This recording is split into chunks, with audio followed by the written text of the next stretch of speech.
When we think about what drives success, whether it's in business or, heck, even in our own lives, we always talk about strategy and execution. But what if I told you the single most critical factor is something we usually brush off as a soft skill? Well, today we're going to pull back the curtain on the economics of trust, and I promise you it changes everything.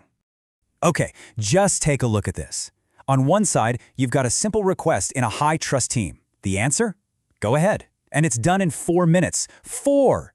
On the other side, that same exact request in a low-trust place, well, that turns into a 6-week nightmare of endless meetings, bureaucracy, and political games. The only thing that's different? Trust.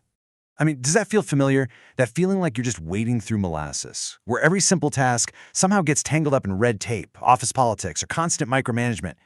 Yeah, that friction, that slowness, that's not just a normal part of work. It's the very real, very tangible cost of low trust. And this isn't just some small personal annoyance. This is a massive, systemic problem, and it has a huge, measurable cost. Let's just be blunt about it. We are in a full-blown crisis of trust. The data is clear, it's everywhere. In our society, in our biggest institutions, in our companies. And the trend? It's not going in the right direction. Let's just run through some numbers real quick. A recent Harris poll found that a shockingly low 22% of people actually trust the media. And for big companies? Oh, it's even worse. Just 12% of people say they trust big corporations. Think about that. That is an enormous deficit.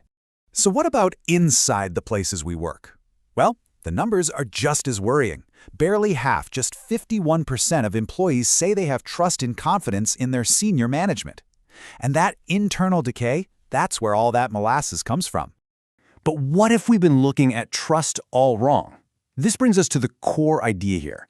It's time to reframe trust, not as a feeling, but in pure economic terms. See, for way too long, we've dismissed trust as this kind of soft social virtue. Something that's just nice to have, but not really essential to getting things done. But that's not the reality.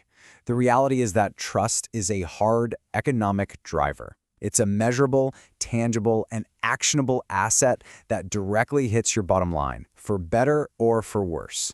And it all breaks down into a really simple, predictable formula.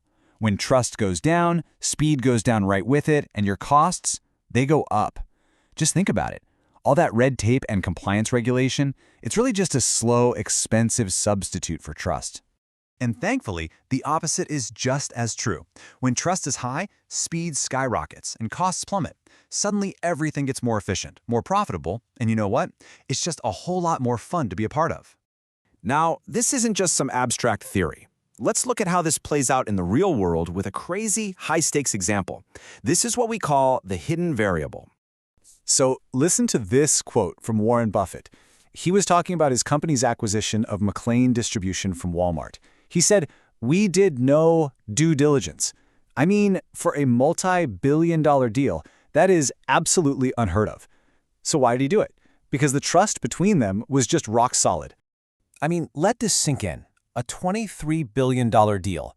Normally something like that takes months, even years, and costs millions in legal fees. This one? It was sealed with a single 2-hour meeting and a handshake. The entire thing was done in less than 1 month. That, right there, is the speed of trust. So here's the big takeaway. We often think of success as a simple formula. Strategy times execution equals results. But there's a hidden variable we're all missing. It's trust. Low trust acts like a tax that just torpedoes your results, while high trust is a dividend that multiplies them, sometimes like crazy. All right, so let's dig into that idea a little deeper. What does it actually look and feel like to be paying this invisible tax versus earning that amazing dividend? In a low-trust world, every single interaction has this hidden tax attached to it. It shows up as that CYA behavior, cover your assets, and as hidden agendas, endless bureaucracy, and political infighting. It's all that wasted time and energy we spend on suspicion instead of actually working together. But when you earn the trust dividend, man, everything changes. In a company, you suddenly get empowered people, massive innovation, and flawless execution. Information just flows. And in our personal lives, we get deeper connections, more joyful interactions, and we forgive each other quicker. It's a total game changer. Okay, so this all sounds great, right? But how do we actually build trust? The good news is, it's not some kind of magic, elusive thing that you're either born with or you're not. In fact, building trust is surprisingly straightforward. It really comes down to just two key, very practical ingredients. And here they are: character and competence. Character is all about your integrity and your intent. Basically, are you a good person?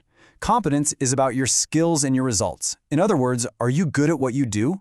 See, you absolutely need both. Someone with great character but no competence is, well, they're well-intentioned, but they're not going to get the job done. And someone with competence but no character, well, that's just plain dangerous. So all of this brings us to the final and honestly the most important question. What does this all mean for you? Now that you have these trust glasses on, you can see this hidden variable everywhere. So I want you to look at your world, your team at work, your family, your relationships, and ask yourself this one simple question. In your world, are you paying a tax or are you earning a dividend? Because the answer really does change everything.